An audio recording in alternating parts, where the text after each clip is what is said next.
E continua il nostro viaggio tra le redazioni di giornali e agenzie di stampa per vedere come cambia il modo di lavorare ai tempi del coronavirus. Oggi con Daniele Rotorno siamo andati al Gazzettino.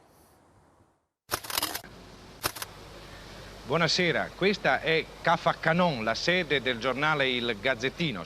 Era Come, quando, perché, una delle trasmissioni Rai che hanno fatto la storia della televisione. Descriveva così le 18 edizioni del Gazzettino di Venezia, corrispondenti ovunque, anche nelle più piccole isole della laguna.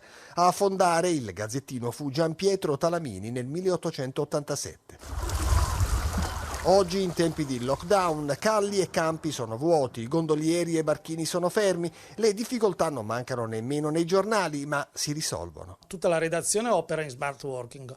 Oggi io sono eccezionalmente qua nel mio ufficio, ma normalmente anch'io lavoro da casa. Abbiamo creato 3 stanze virtuali, una che mette in costante collegamento i capi redattori centrali e la direzione, l'altra con i capi dei fascicoli locali e una invece dedicata al sito. Naturalmente, soprattutto all'inizio, ha creato qualche problema. Oltre al prodotto cartaceo, 2 milioni di contatti online ogni giorno, grafica innovativa. Questa pandemia ha riproposto come centrale il tema di un'informazione di qualità, cioè corretta, attenta alle fonti. Questo direi che è un fatto positivo.